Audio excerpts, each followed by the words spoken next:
evening, ladies and gentlemen, and welcome to the first episode of what hopes to be a long-standing series. 50 years ago in football today, what was going on? What were the temperaments? And as you can see by the background behind me, what the colors and logos of the NFL, especially the NFL, look like in 1950. Today we're going to cover the first 10 days of October.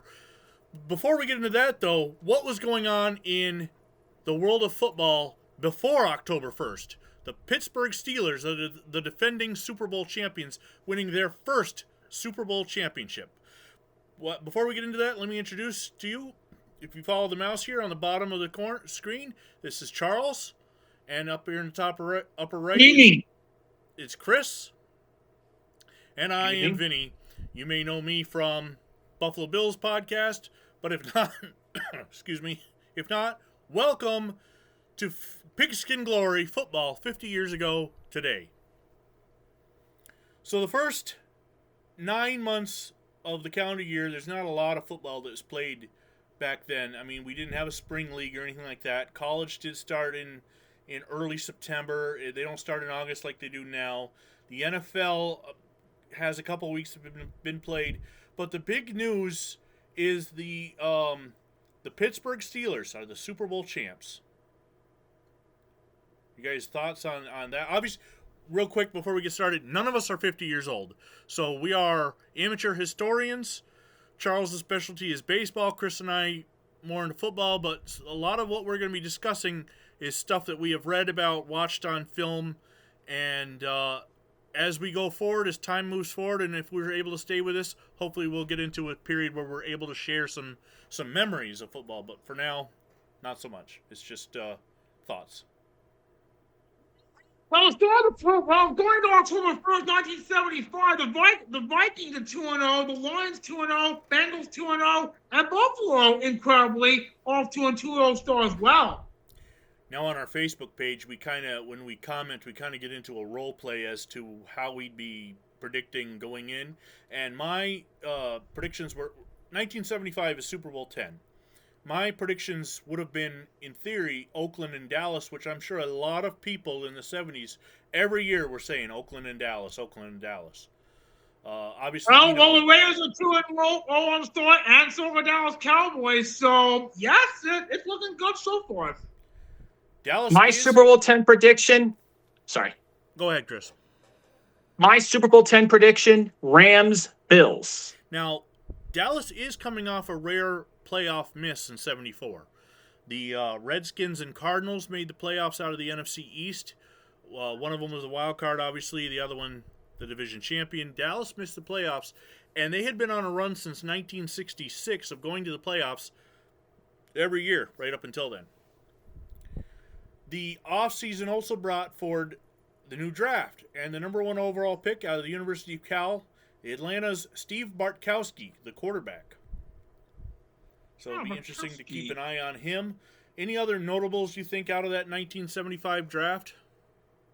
Yes, the Dallas Cowboys, by virtue of a trade for a first-round pick in which they sent Craig Morton to the New York Giants, selected Randy White out of Maryland. The Manster, as he would become known. Now, growing up in a household where I had to share a bedroom with a Cowboys fan, I heard a lot about these 1970s Dallas Cowboys, obviously. Although my brother was alive, he wasn't old enough to have seen these Cowboys play because he was not even 2 years old at this time. But still, we were in a household that watched a lot of football and a lot of NFL films. So the 1970s Cowboys I'm very familiar with, unfortunately. But other news, what about, do we have... Let me see if I can real quick find the top 25 in the AFC. Let me move this out of the way. Or not the AFC. The top 25 Associated Press college football. Yes. Associated Press, 1975, top 25, October 1st. Let's see if anything comes up. Of course, I got it on images. Well, newspaper... that's probably where I should have gone to begin with. Hold on. Okay. Well, thanks to collegepoollarchive.com, I have Oklahoma as number one, The Buckeyes number 2 ranked, and USC is 3rd. Oh, nice.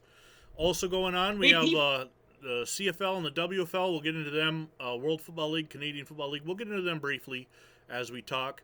Some of the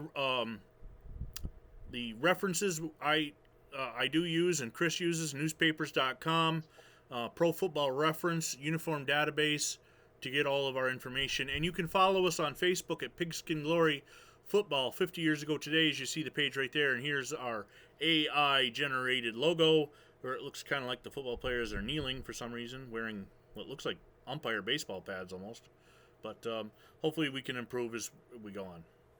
So you guys ready to delve into October? Yes.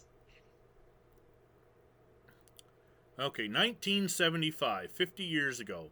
And the first cover photo we used that weekend, no, I guess I can't click on it because my screen goes out. The Colson Raiders had just played as part of week 2, as Charles gave you some of the records going into. Here's some transactions on October 1st. The Chicago Bears placed linebacker Dan Rivs on injured reserve with a dislocated foot and reactivated Larry Eli, linebacker, that they had cut earlier in the year, and he'd been playing with the World Football League's Orlando franchise last season. The Houston Oilers placed on waivers punter David Beverly and signed defensive end Bubba Smith. That's right, Bubba Smith from Police Academy fame, making his way to Houston after playing with Baltimore and Oakland earlier in his career. And in the World Football League, Philadelphia Bell signed lineman rookies Steve Myers from Ohio State and Ralph Peretta at Purdue. So obviously, one big name on the move here in Bubba Smith, also known as Too Tall not Too Tall. What was his Hightower in Police Academy. Hightower. Yep. Oh, no, they confused with Too Tall Jones of Dallas. Yes, that's number 1 overall pick in 1974. That is the mistake I had made. So, Charles had alluded to the NFL standings. Here, we get into them real quick. The NFC. The Redskins are just dominating. They scored 90 points. They've allowed 16. Yep.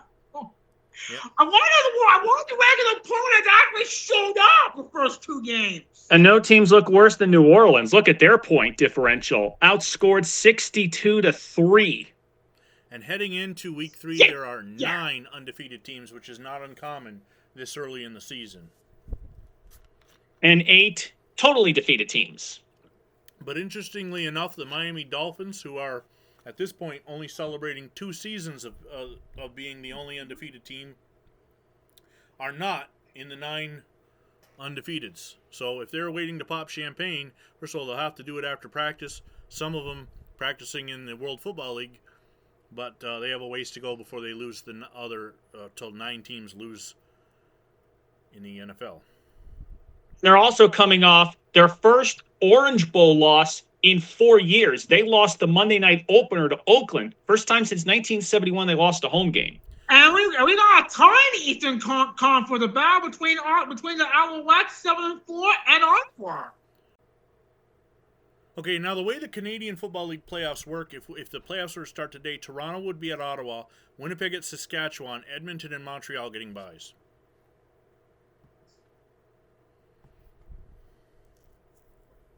And the World Football League standings, they all fit on the screen here, so I don't have to click on it. I'm not sure how World Football League playoffs would have worked. Well, the season be played to completion, given some financial circumstances. Right now. Do we even make it to a World Bowl? Right now, Memphis and San Antonio are leading the divisions, and modern-day NBA fans might salivate at a Memphis Grizzlies, San Antonio Spurs NBA Finals, but actually I think they're both in the West, so that couldn't be possible. But actually, they play each other in a playoff series. They've actually met in the playoffs 4 times. But in the World Football League, if they're the teams leading, it's a shame. It's the great unknown, and we'll talk about that more into October as we get. But obviously, right now on October 1st, now a look at the top 20 in the AP. Charles had mentioned Oklahoma's number 1. They coming off a victory over Miami. Teams I follow, Notre Dame are number 7. They just beat Northwestern 31-7, and that's the only team that I really follow. Georgia's not in the top 20. Of course, it's 1975, so Boise's not in Division Division 1 at the time. So this is my hopes pretty much lie with Notre Dame at this point, and they're 3-0. I also want to mention, note its top 20. This is before top 25. Back in 1975. The Georgia Bulldogs. Back in 1975, if you were ranked number 21, that was not like it is today. This was before it was expanded from 20 to 25. What'd you say about Georgia, Charles? Huh? What'd you say about Georgia? Yeah. Another football team you root for, the Bulldogs. Yep. And when we get to college football scores, obviously we're not going to post 150 scores. So Chris will do the top 10 when he does his scores. And teams we follow. Charles is an alumnus of San Jose State. I didn't go to big time college. So Georgia, Notre Dame. If we can find Boise scores, but we probably can't at that time because they're a much smaller school in the 70s. This is from the Canadian Football League. It's the Ottawa Renegades and the Hamilton Tiger Cats. And it just Rough Riders. Right, back in 75, the Ottawa Rough Riders.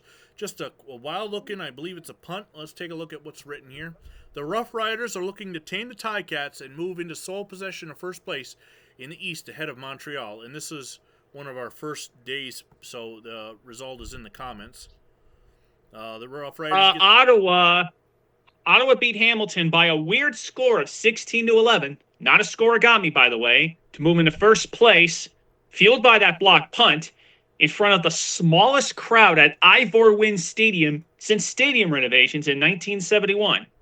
16-11, Ottawa getting the victory over Hamilton, the nation's capital. The Ottawa Rough Riders trying to continue moving toward a potential Grey Cup. By the way, 16-11, how often do you see that score? So we move into October 2nd now, which is a Wednesday. Thankfully enough, 50 years ago, leap years don't come into play yet, so we are on the same calendar schedule that we are in 2025. Penn State's kicker Chris Barr feels that he is in limbo, not being able to play soccer for Penn State and only being the kicker for the Nittany Lions. Also, Joe Paterno names his number 2 quarterback. If you look on the posting here, the number 2, let's see where it is, for the Doug Hostetler will be the backup quarterback for the Penn State Nittany Lions, as it is right there under Nittany Notes. And that's that other story's about basketball, so we'll move on there. But Penn State, Mark's not joining us tonight, but he's a rooter of Penn State. He's our 4th member of this group. And so Chris Barr, remember that name because you're going to hear it a few times in the next few years. A girl playing football in Texas.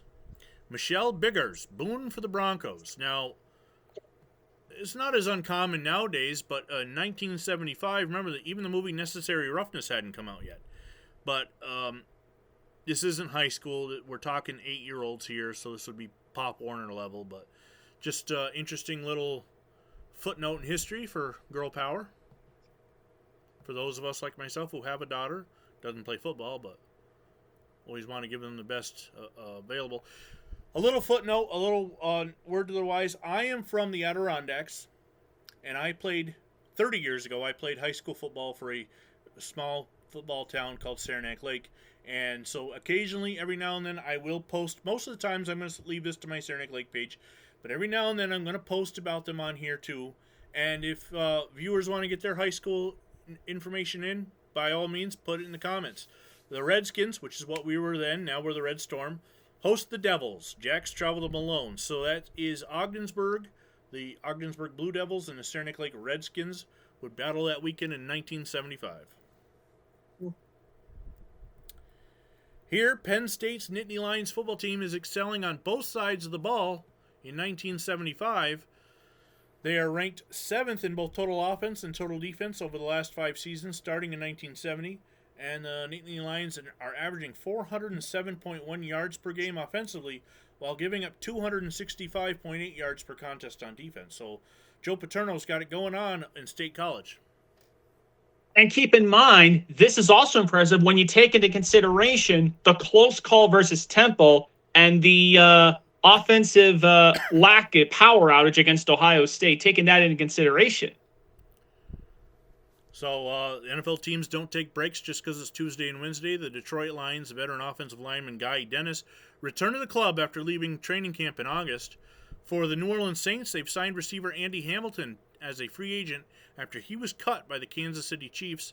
The Philadelphia Eagles place on the injured reserve list punter Merritt Kersey and ask waivers on guard Tom Lukin. Over in the World Football League, the Philadelphia Bell have placed veteran quarterback Jim Corcoran on waivers. Guard Andy Tigg, wide receivers Daryl Kogel, Mark Wakerfield, and defensive back Reggie Berry, and suspended center Mike McDaniel. So Philadelphia having a bad season in the World Football League, and they're making some moves. Southern California, the Sun have reacquired quarterback Wayne Estabrook for an undisclosed future draft choice. I'm not sure where Estabrook had played before, but Southern California obviously trying to make a push here. Now we have football on Wednesday up in the Canadian Football League. If Chris, you want to do the honors? This is Winnipeg versus Toronto in Toronto. The Argonauts jumped out to a 21-7 first half lead, but they would give up 14 unanswered points. Winnipeg got 2 interceptions that led to a rouge, led to a field goal, and then the score that really tied the game came when the Argo defense gambled, and they got burned for a 59-yard touchdown on a draw play. It's nice. Crazy. Toronto falling to Winnipeg. Not good for the... Not falling. They're fit to be tied. Oh, yeah, fit to be tied. I hate ties. Whether it's 2025 Packers and Cowboys or 1975 Toronto and Winnipeg, I hate ties. But that was not the only Canadian football game being played on this Wednesday evening. The Calgary Stampeders versus the BC Lions. This was a case of 2 teams that came into this game on a bad note and a bad mood. Calgary blew a 27-point halftime lead to Edmonton. BC, meanwhile, got hammered by 27 in Saskatchewan. So it was a case of, okay, who's going to get the bad taste out of their mouth? It was the Stamps, 38-12. Their 2 quarterbacks combined to throw 3 touchdowns, while their defense combined to pick off 2 Lion quarterbacks 4 times. In other words, 2 pairs, 1 good, 1 bad. A 27-point lead. Wow, that's if the internet existed, there would be all kinds of memes about Calgary choking after that. We move on to October 3rd. They got back on track here. They went from blowing a 27-point lead to winning by 26. We move on to October 3rd, and we have some transactions in the NFL. Atlanta waives defensive lineman Rosie Manning, no relation to the Manning royalty in the NFL. Signed defensive end Roy Hilton. Denver has placed cornerback George Hoey on injured reserve and signed cornerback Early Thomas. And Green Bay placed cornerback Willie Buchanan and wide receiver Charlie Wade on injured reserve while signing wide receiver Kent Gatas. In the World Football League, the Philadelphia Bell are still making moves. They've released defensive back Frank Polita, running back Frank McGuigan, placed running back J.J. Jennings on injured reserve, activated defensive back Greg Butler from the injured list, signed wide receiver Alan Dunbar and linebacker Steve Conley. So Philadelphia has been very busy in the first couple days of October. A tragedy has struck a football field in New York State. A boy dies from football injury in Westfield, New York. We're not going to get into too much. You can read it there because even 50 years we try to honor. We try to report what's happened in football, but at the same time we try to honor people's lives. Yes, it happened, so it's being shared, but it is still sad, and I'm sure there are members of his family who still remember him. He was 17 years old. The early bird gets the worm, but the Denver Broncos get the early Thomas. I mentioned earlier, Denver, in an effort to patch up their injury-plagued secondary, have placed cornerback George Hoey on injured reserve list and signed former Colorado State star Early Thomas to replace him.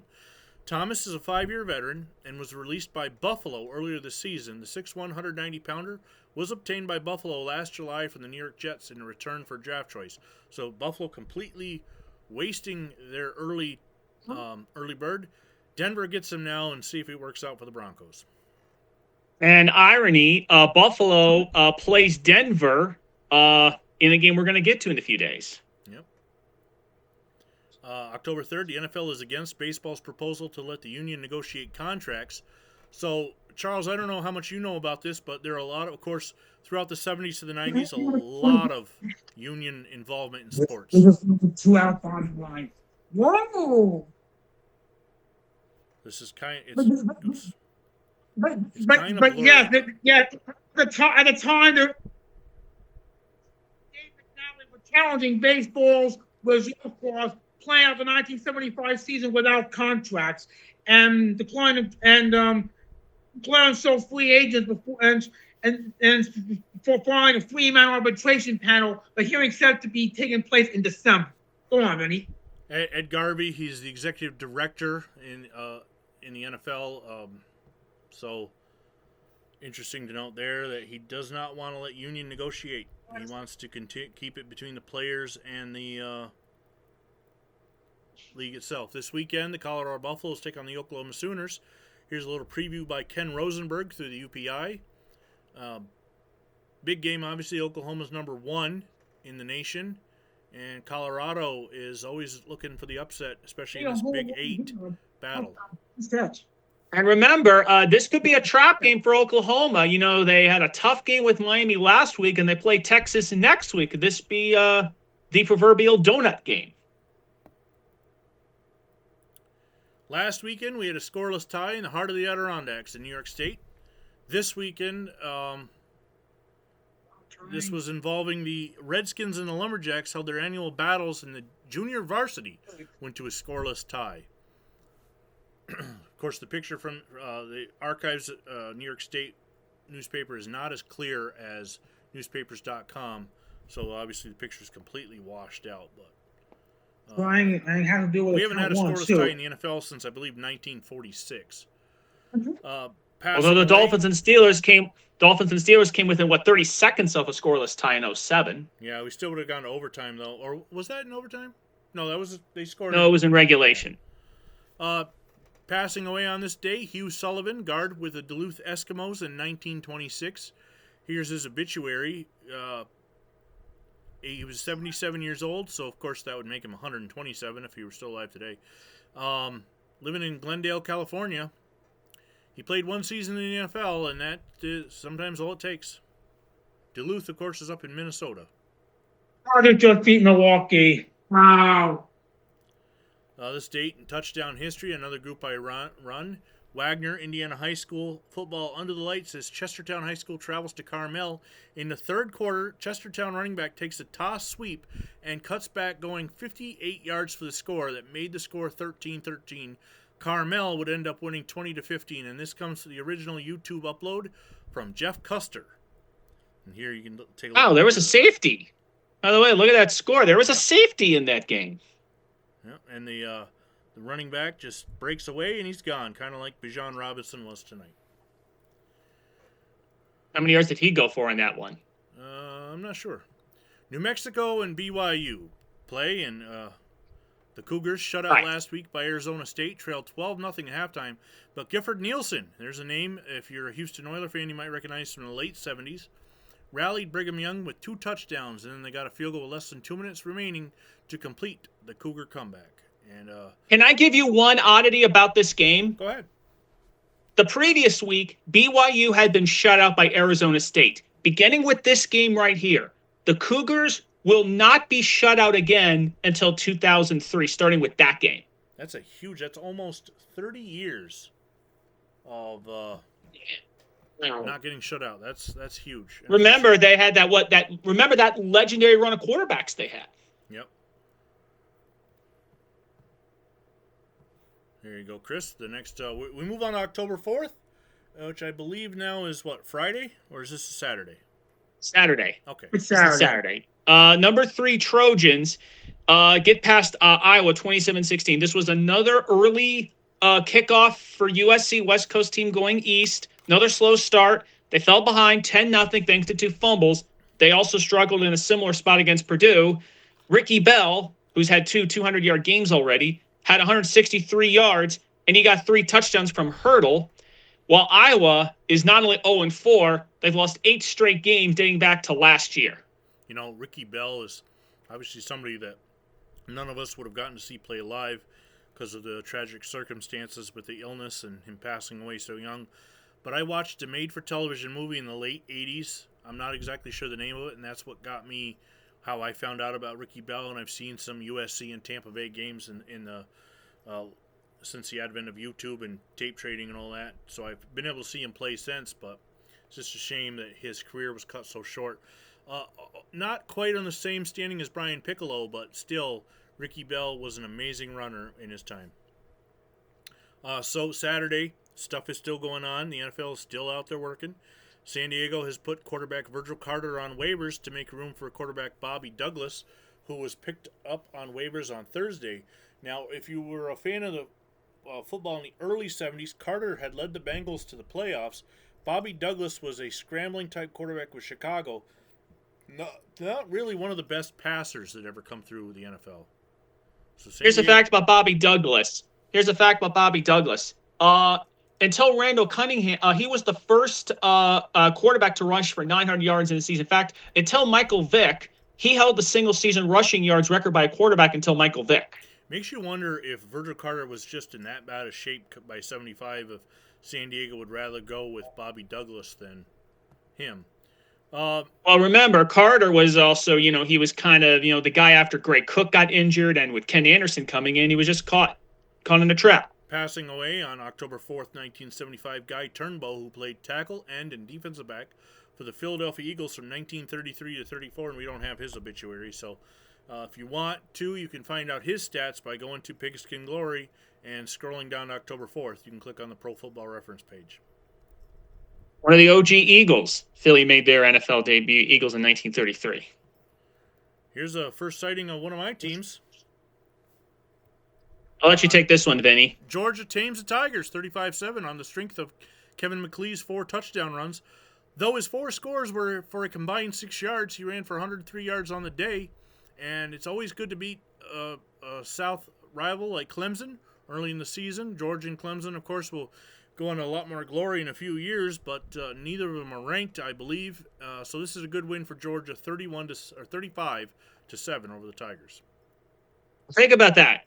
4 touchdowns, 6 combined yards. Although not exactly Jerome Bettis's 5 carries, 1 yard, 3 touchdowns.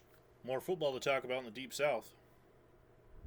Number 9 Alabama beats Ole Miss 32-6. The Tide lost 3 fumbles, but they ran for 274 yards and forced 3 fumbles to basically mitigate the turnover. So despite their fumbles, it was essentially washed out. Alabama coming into the game ranked number 9, and Ole Miss is longing for the days of Archie Manning at this point. Hard to believe this Alabama team lost to Mizzou on the Labor Day. We got some World Football League action on this Saturday. Right? Let's see. This is Portland and Jacksonville. The Jacksonville Express gets past the Portland Thunder 32-29. High-scoring back-and-forth game. Jacksonville scored the winning touchdown with 6 minutes remaining. Too bad that only 8,119 were in attendance at the Gator Bowl for what turned out to be a pretty decent game. 32-29, so over 60 points scored. Fullback Alfred Haywood combined with quarterback George Mira, who had played for the Colts earlier in the 70s, for a 37-yard fourth-quarter touchdown to give Jacksonville the hard-earned win. Sounds like a great game that nobody saw. A game like this deserved a better crowd. We've mentioned Penn State leading up to this game. The 10th-ranked Nittany Lions do just enough on offense to get past the Wildcats 10-3 in a game where Penn State's points all came in the second quarter. Penn State scored 10 points in the second quarter. They didn't score in the other 3 quarters, but it was still enough because Kentucky literally only kicked 1 field goal. Combination of quarterback John Andrus and split end Dick Barvinchak set up for a second period touchdown and a field goal, carried 10th-ranked Penn State to victory. Meanwhile, I don't know. I don't know if you got this on your lineup, but a late comeback left the Bears to a 27-24 win over my San Jose State Spartans. Big play that one. We're going to get to that one, actually. That one comes later in the game. They got a later start, being out on the West Coast. Chris, you want to take the next one? Yes. Number 6, Texas A&M barely scratches and claws past the Wildcats 10-0. The K-State defense did everything possible to win, but their offense did literally nothing, as Kansas State had only 129 yards of offense. Listen, you can't win in 1975. You can't win in 1945 with only 129 yards of offense. And the Aggies, they're definitely the beneficiary of a great defense that afternoon. Now, we've mentioned this game before. The top-ranked Sooners barely hold off the Buffaloes 21-20. The teams traded touchdowns all day. Ohio went up 14-0. Colorado scored 2 touchdowns, and then both teams traded a touchdown each. But instead of going for 2, Colorado opted for the extra point that was missed with less than 2 minutes remaining. So they didn't take the chance and still screwed it up. You play to win the game. Boomer Sooners. They as opposed to playing not to lose. Moving on down, Chris. Missouri versus Michigan. The Michigan Wolverines rout the Tigers 31-7. Now, this is a weird one because the 12th-ranked Wolverines had come off back-to-back ties at home against Baylor and Stanford, not exactly juggernauts, facing a number 5 Missouri team that had beaten Bama. But Michigan ran for, are you ready for this? 372 yards rushing. The Tigers had gotten behind in their 2 previous games, but the Big House is a little different. And again, when you get 372 yards, it's hard to win. Yeah, definitely. The Spartans shocked number 8 Notre Dame 10-3.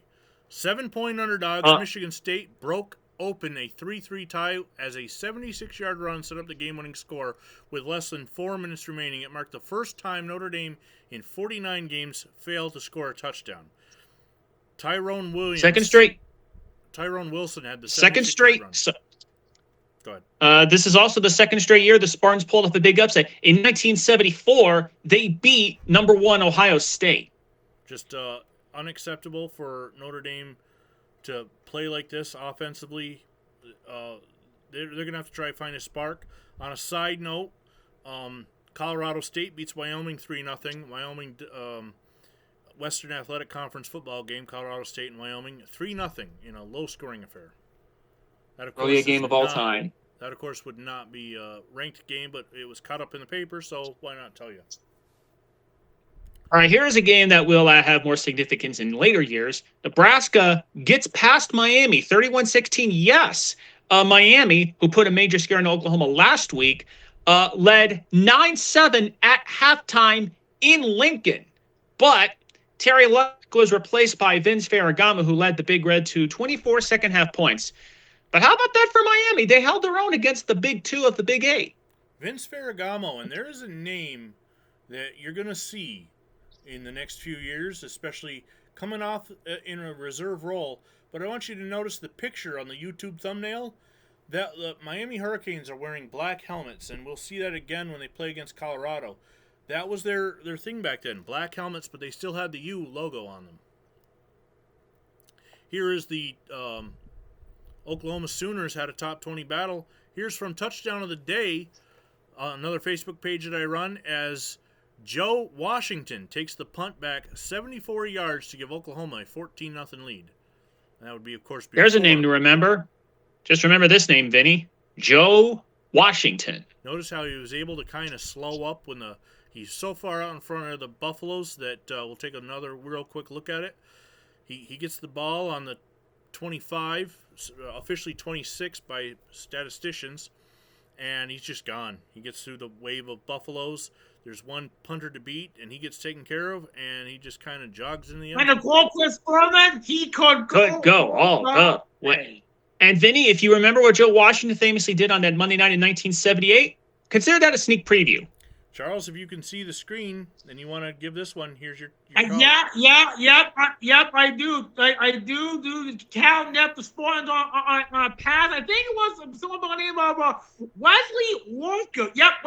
A 46-yard touchdown strike to speed Wesley Walker with a minute 08 left gave the Bears a 27-24 win over San Jose State. And only 32,888 fans were on hand at Memorial Stadium.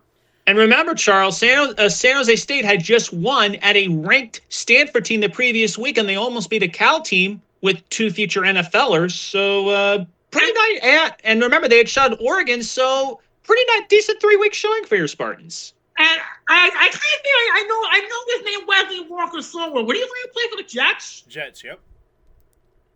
And Chuck Muncie, Yep. Saints and Chargers. Couple names here. Thrilla in Berkeley. And teams called the Spartans were doing good in college football this time. Okay, now go to the World Football League. Later evening, San Antonio at Philadelphia. The Bell surprised San Antonio 42-38 in a wild shootout at Philly behind Claude Watts, 111 yards and 3 touchdowns. Too bad only 2,357 fans got to see this Philly contest. Just another instance where the WFL might be putting on good football, but nobody's watching it. If a great game occurs and no one sees it, does it make a sound? Wings quarterback Johnny Walton hit tight end Willie Frazier down the middle. Down goes Frazier for a 29-yard touchdown. Yeah, remember, in those days, the only cable station in 75 was home box office. There was no ESPN, no ESPN2, no college sports networks, so only a local station might get a chance to carry these WFL games. All right, I'll do this one. Number 7, Texas smashes Utah State 61-7. The Aggies, of a different type, not the A&M ones, got run over as 8 different Texas Longhorns scored a touchdown in this game. 8 different players scored in this game. Listen, personally, I think Texas saw the name Aggies and just took it out on them. Utah State probably had to change their name before this game. And Texas Game of the Year is next week. Number 1 Oklahoma, who again has had trouble the last 2 weeks, so maybe they might be ripe for the plucking. Maybe. Ohio State and UCLA. This is a big one. Number 2 Buckeyes shellacked the Bruins 41-20. UCLA came into this game off an inexplicable tie against winless Air Force, and it showed. Ohio State, in their first night game since 1959, got 160 yards rushing from Archie Griffin, while Pete Johnson scored 2 touchdowns. By the way, note, both teams are wearing the home jerseys. Yeah, interesting. And this is one of those Big Ten Pac-8 matchups that you usually might see in a Rose Bowl. They're playing a regular season game. Very rare. Now we are moving into October 5th, but no, not in Hawaii where this game was played. Let's see. This is Birmingham overcame a 16-8 halftime deficit. They outscored Hawaii 21-0 in the second half to win going away by 13. They got 181 rushing yards at Aloha Stadium, so I guess you could say they bid Hawaii aloha. The Vulcans live long. I wonder how many fans showed up for that game. Well, Aloha Stadium is just opened recently, so it's a new stadium, so it's got that new stadium car smell, if you will. And also with, the only football option that they have in Hawaii being the Rainbow Warriors or the Hawaiians for the World Football League, hopefully somebody went out to see it. And remember, this is before the Pro Bowl went to Hawaii. Rutgers, speaking of Hawaii, Hawaii travels all the way across the country but leaves their offense on the islands as the Rutgers Scarlet Knights defeated the Rainbow Warriors 7-3. This was a game earlier in the day. It was not a top 10, that's why it's not reported. However, in my newspaper research, I wanted to include it just to sort of show you the difference where the Hawaiians versus Birmingham to Rutgers versus the college Hawaii. And, of course, the Rutgers, the inventor of college football, along with Princeton. Think about that. A Hawaii game with only 10 points combined. Normally, Hawaii games have more points. Just want to go check out some of the other scores. NFL standings, WFL standings. You can scroll down October 5th on Pigskin Glory. Penalties led to Scarlet victory. Back to the Rutgers-Hawaii game. It was a penalty-infested game in New Jersey. Not only did Hawaii suffer from a lack of offense, but penalties went the way of Rutgers in that 7-3 victory. When you have more penalties than points, that's not good. High school in New Jersey, high school football. Now, I'm not going to cover all of high school football everywhere throughout the whole country. Randomly, every now and then, I will put up a posting just to sort of remind you that it's out there. Plus, you never know, there might be future NFL players. But here, high school game of the week in New Jersey, Colonia beats Edison on a fake field goal pass. And North Brunswick bows 23-3. Some other college football wrap-up. We talked about the Nittany Lions, or that's the Columbia Lions, couldn't read the Bible. That would, of course, be not the Bible that you read, but Dana Bible.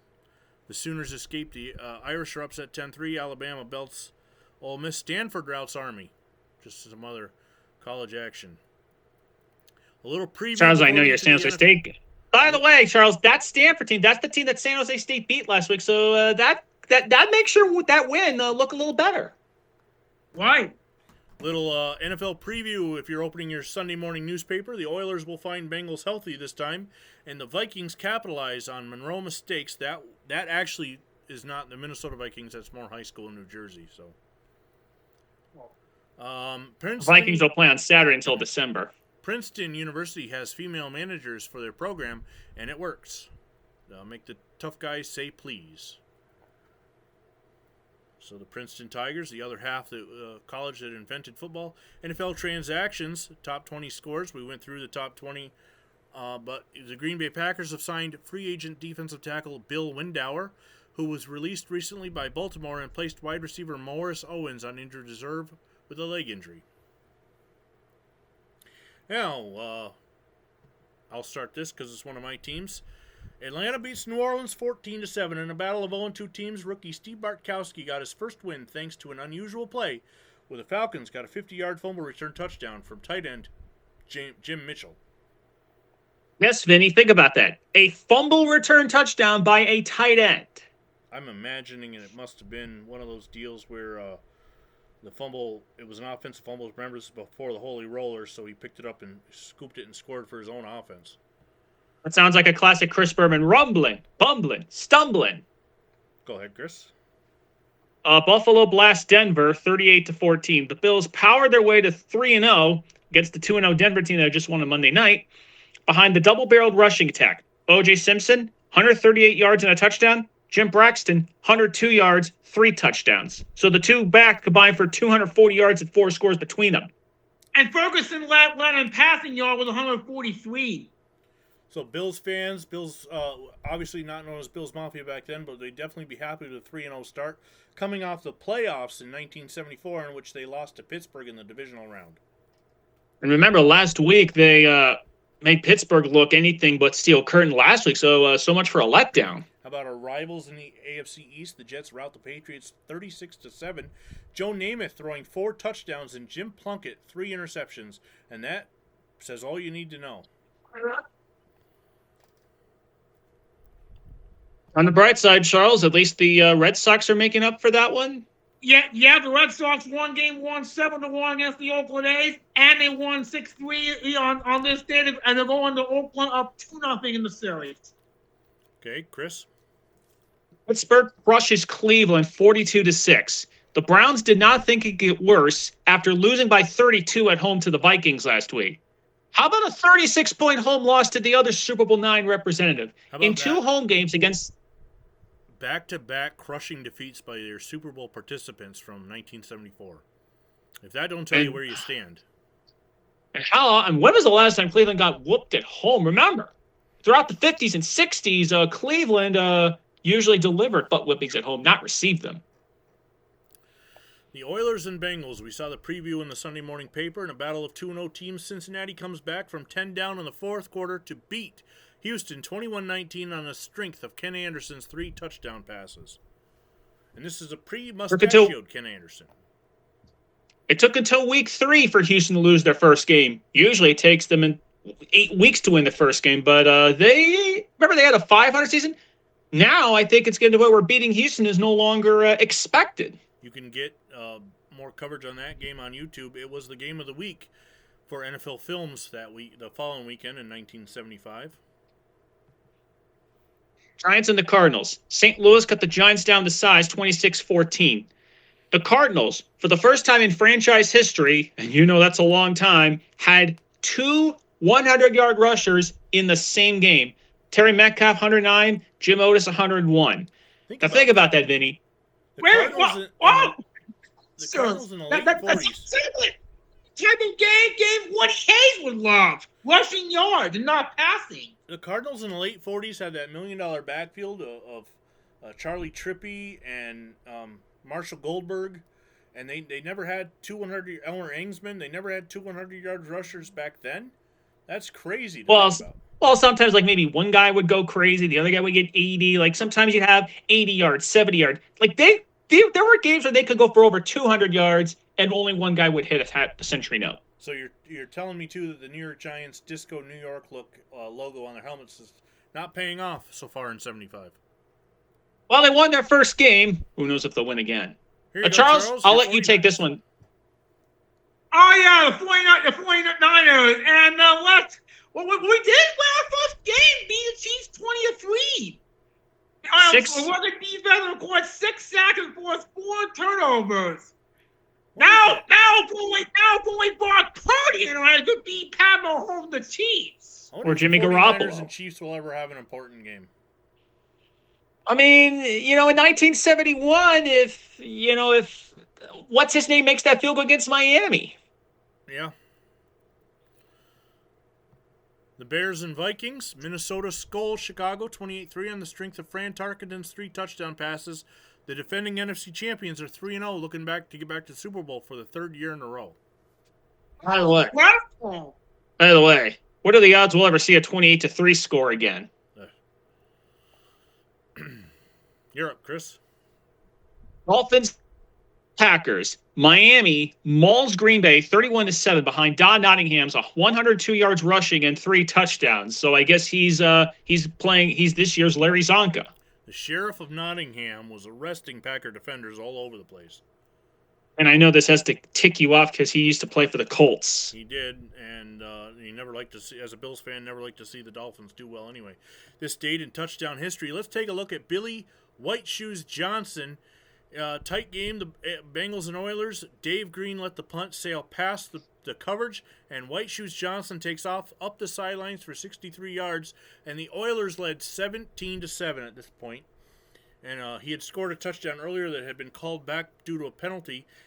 That's where he did the dance. We don't get to see the dance here, but maybe in another touchdown later on, we'll get to see a Billy White Shoes dance in the end zone. Monkey chicken? Yeah. Thank you. You're up, Chris.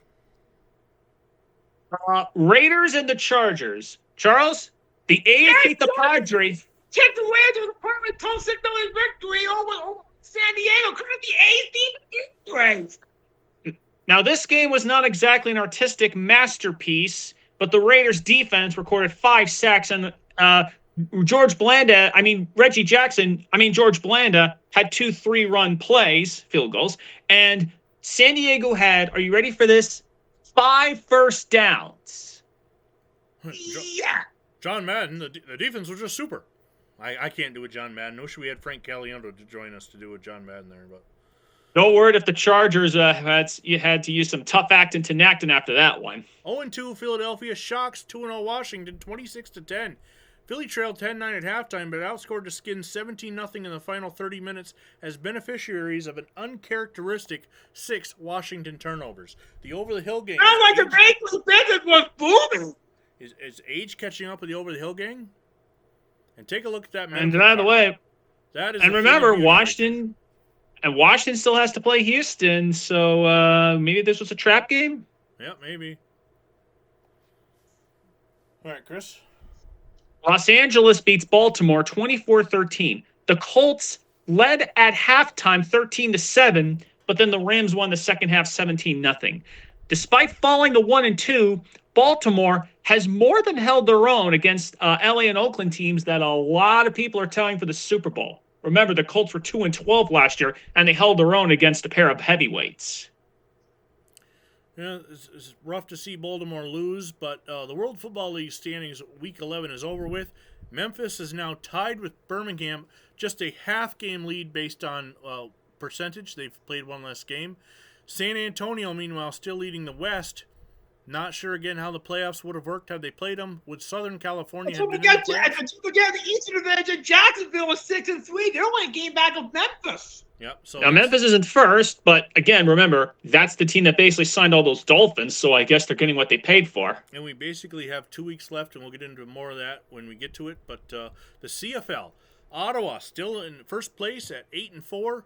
They would get the bye. Montreal would host Toronto in the first round. Edmonton, meanwhile, getting the bye out west. Saskatchewan would host Winnipeg. Both Rough Rider franchises would be in the playoffs if it began now. Look at this. Hamilton is 2-8-1, but they're only a half game out of a playoff spot. Yeah, Toronto at 3-8-1, and that's the CFL for you. Toronto at 3-8-1 would be in the playoffs. Meanwhile, Calgary and BC out west both have more wins, still have losing records. That'll be a theme in everywhere. But we're on October 6th, by the way. I think it's my turn. The Dallas Cowboys destroy the Detroit Lions in their home opener in their brand new dome stadium, the Silverdome, 36-10. The Cowboys, who missed the playoffs in 1974, weren't very friendly to Detroit, who perhaps have made a mistake by moving into a dome. This is the Lions' first game at then Pontiac Stadium. This was a tight game, but Roger Staubach blew it open. He threw for 3 fourth-quarter touchdowns to blow the game. Yeah, we build excitement. But on this game, that the Lions did build excitement. New England's Billy Sullivan is now the controlling owner of the Patriots, and he gives Chuck Fairbanks, the coach, his vote of confidence. What happens, Billy Sullivan had been in an ownership partnership with other men. He bought him out. He is now the sole owner of the New England Patriots, and will that help turn the franchise, who have only made the playoffs once in their history, and that was 12 years ago, around? We'll see. Boston area colleges get ready for the weekend, and also look at their schedules. If you want to take a look more at that, you can see how BC's Capriola hopes to face Tulane, and the schedules of the New England and major college football schedules. Also on October 6th, Emperor of Japan is a football fan, Hirohito. However, Americans must think he likes bad football, as we had him watch the Jets and Patriots that weekend. Well, at least he got to see Joe Namath look good. Iowa's football is ready. They're proud despite their record. Remember, they've lost 8 in a row going back to last year, although it should be noted they did hold their own against USC. Atlanta Steve Bartkowski is the mystery man, as the Atlanta Papers trying to have you come up with a nickname for Bartkowski. And Falcons have signed CFL's Monroe Ely to a contract. So CFL, or Atlanta, getting busy here on a Monday. Hey, did you see that mystery man thing? Go down. I want to mention that mystery man selection for Atlanta Braves manager. The dart. By the way, Charles, note that a selection for Atlanta Braves manager, because the Braves are looking for a new manager going into 1976. Look at the options. Thomas Sorda. Huh. By the way, Charles, who did the Braves end up going with? I don't know yet. Not yet. So it's Tuesday, and on Tuesday at Pigskin Glory, we changed the profile. Bristol, Dave Bristol. The cover photo, and here is Jim Braxton running over the Denver Broncos. Tomorrow being... Probably by the time this gets uploaded to YouTube and other podcast areas, we'll have a new cover photo and see what makes it. But Jim Braxton. Vinny, since you uploaded the Braxton photo, can I upload the next one? Yeah, you do it anyway. You were busy last week. That's why you did it. 5 days ago now. This is Tuesday, October 7th, or I'm sorry, Wednesday, October 8th. Remembering the 1966 Falcons, Norb Hacker. Those were the days, as the original Falcons win was a mighty big step in 66. So we'll just briefly move on to that. People in sports, this hero called the Praying Tailback. Let's see if we can't find out a little bit more about it. His teammates at Long Beach State call him the Praying Tailback, while all the football players, let's see what it is. Herb Lusk kneels quickly in the end zone and prays. So before there was Tim Tebow, the Praying Tailback for Long Beach State, the 49ers, Herb Lusk. Still on Wednesday, union collusion in the NFL as the Atlanta Falcons have denied charges that 3 players, Bill Curry, Kermit Alexander, and Ken Reeves, were dropped by their football teams amid the result of union activities. Also, from 5 days ago, Wednesday, October 7th, or is it 7th or 8th? I think we're up to, today's the 13th, 8th. Just Plain Steve won't do, talking about Steve Bartkowski as we preview the 49ers and Falcons to face on this coming Sunday, week 4 in the NFL. South College preview, Georgia's Joe Parrish is a country boy, and Big Red will make Texas royal blue in the Red River rivalry. Red River Shootout. Red River Shootout. Up in Canada, the Ottawa Rough Riders get a victory 31-4. Yes, I said 4.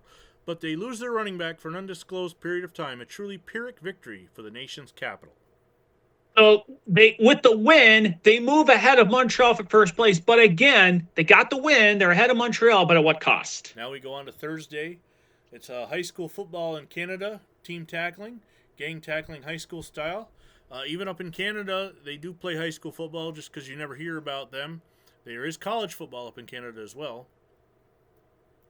Back to the Adirondacks. High school football in the Adirondacks preview is Gridsters' hope for weekend wins as both Saranac Lake and Tupper Lake do get ready. That is a very blurry shot. Like I've said before, the New York newspaper archive is not as easy to clip as newspapers.com. But we'll move on to transactions from Thursday. The Atlanta Falcons have signed Canadian Football League running back Monroe Ely.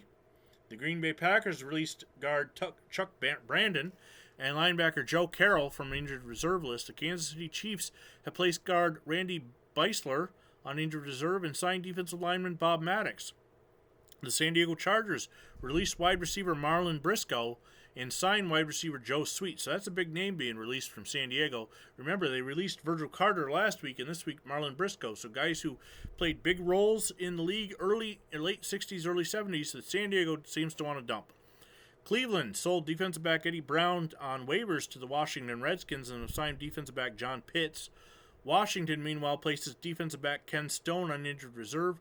Oakland places quarterback Larry Lawrence on injured reserve and signs quarterback Pete Beathard, who was the backup for the Houston Oilers back in the 60s. New England has re-signed quarterback Neil Graff and receiver Mel Baker. The word on if Neil Graff would have thrown fewer interceptions than Jim. Over-under. He probably will throw fewer than 3 picks if he gets a chance. I don't know, but the Miami Dolphins, Manny Fernandez has some questions to answer as he's been subpoenaed to appear on court on October 22nd in connection with an investigation of a $1 million drug raid last August. No, we don't know if it was that he came in late, landing on top of the officer after the play was over, like he did in the Sea of Hands. Hasn't been a very fun 75 for the Dolphins. You know, they lose those guys to the WFL, and now Fernandez, they lose the Orange. You know, they lose the Orange Bowl opener. They lose their guys to the WFL, and now this with Fernandez. It just feels like maybe the bloom's off Miami. So now we're up to 3 days ago. This is Friday, October 10th. This is the last day we're going to cover in this week's podcast. A preview of the Jets and Vikings. Will Fran Tarkenton make winner into a loser again? Now, Minnesota is undefeated, but they haven't been playing especially well. So, how's that going to? Let's be fair, Vinny. They blew out the Browns and the Bears. They've won their last 2 games by big margins, to be fair. Barry Switzer, the Oklahoma Sooners head coach, has said they have indeed slipped. So even though they're the number 1 team in the nation, they're not doing it his way, baby. Remember, they had the close call with Miami, and they got lucky out of Colorado. So you're thinking he's not wrong here if you look at the close calls with Miami and in Colorado. We got a Spygate situation going on in college football in Raleigh, North Carolina, as North Carolina State professor has been arrested after trying to jog around the school's track and field while the team was practicing. Officials feared he was a spy from another college. Spygate in 1975. And Lou Holtz has some info as he is one of the coaches for the Wolfpack. He's a witness. You think maybe this is what led him to take that Jets job? Maybe. NFL transactions in New Orleans. They've signed kicker Rich Zarro, formerly with the Philadelphia Bell, of both and the Eagles of both the NFL and WFL. New England have placed waivers quarterback. That's red weird. Placed on waivers quarterback Neil Graff. So they just signed him yesterday and have waived him. Miami cut defensive lineman Bill Windauer and signed running back Hubert Ginn. And Hawaii have released Dwayne Thomas, a Super Bowl scoring touchdown scoring running back from the NFL, has been released. In the World Dwayne Thomas released by Hawaii. We have some Friday night football to discuss. TCU and SMU. The Horned Frogs come up short on Southern Methodist, more than doubles their score, 28-13. And on the same paper, we get a little picture of the Boston Red Sox, which in just a few minutes, Charles is going to give you all the info on 1975 baseball. By the way, TCU's loss, that is their 15th straight loss. Friday night football, Colorado and Miami. The Buffaloes prove their ranking is deserved as they stampede the Hurricanes on Friday night at 23. And remember, this is the same Miami team that played their asses off against Nebraska and Colorado. So that is the 10 days of October in football. Real quick, we're going to look elsewhere in sports and around the world. Charles? The Red Sox won 95 games. The games won the East by 4.5 games over Baltimore. The Goldust twins carried the way. Fred Lynn, Rookie of the Year, NMVP type year. And Jim Rice put up identical numbers, over 100 RBIs. But a pet ball injured his hand, and he'd be out for the playoffs. No sweat in the LCS against the three-time champion Oakland A's, as Louis Tiant carried them into a victory in Game 1 as the Red Sox took advantage of 4 Oakland A's errors. And then it was Veterans Day in Game 2. Corey Yastrzemski and Rico Petroselli each hit home runs as Boston won 6-3. And then in Game 3 behind Rick Wise and 2 great defensive plays by Yas, Red Sox win 5-3, and they're in the World Series for the first time since the impossible dream season of '67. And the National League, the Cincinnati Reds, winners of 108 games, 20-game margin over defending NL champion Dodgers, faced the Pirates. The storyline itself was the base stealing. The Pirates did not attempt to steal a base on bench. The Reds, meanwhile, stole 11 bases without getting caught once. The Reds won the first 2 games with ease, gained the speed and home run from up and down the lineup. Even Don Gullett, the pitcher, in Game 1.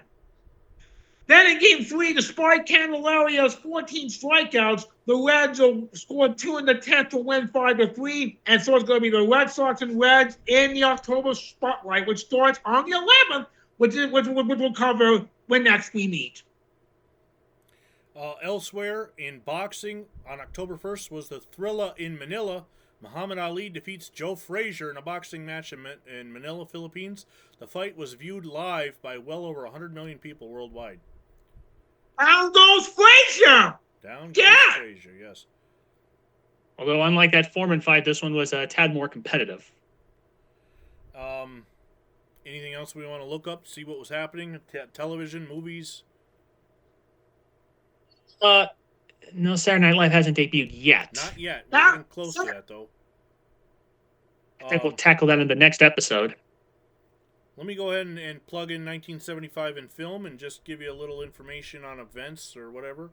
Nothing really. I know that's a movie that was 1075 and one that had beach goers get nightmares for months on end.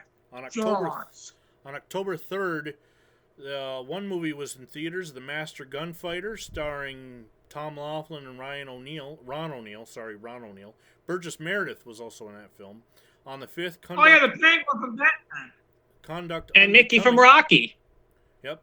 Conduct Unbecoming was released on the 5th, starring Richard Attenborough, Stacy Keach, James Faulkner, James Donald, Michael Culver.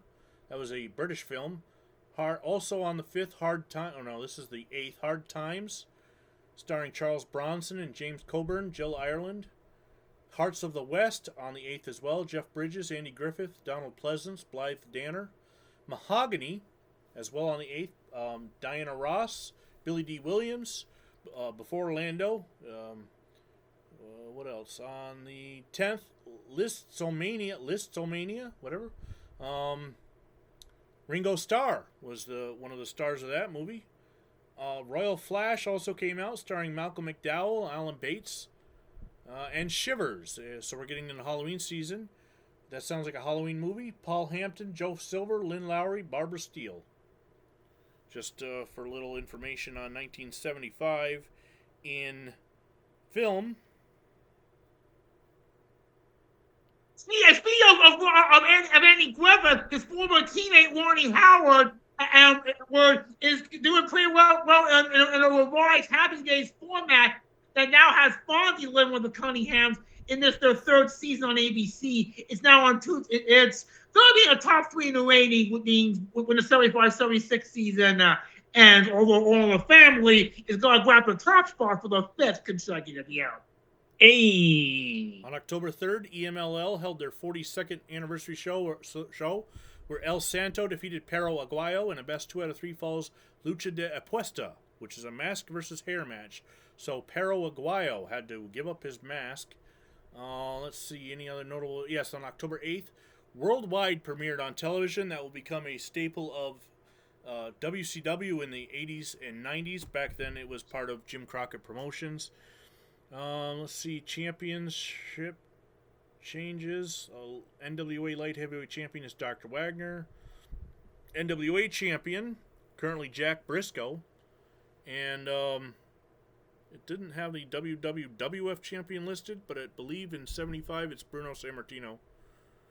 And see if there's any bursts wrestling-wise in this time. Rhino was born on August 7th, so he gored his way into the world in this 10 days.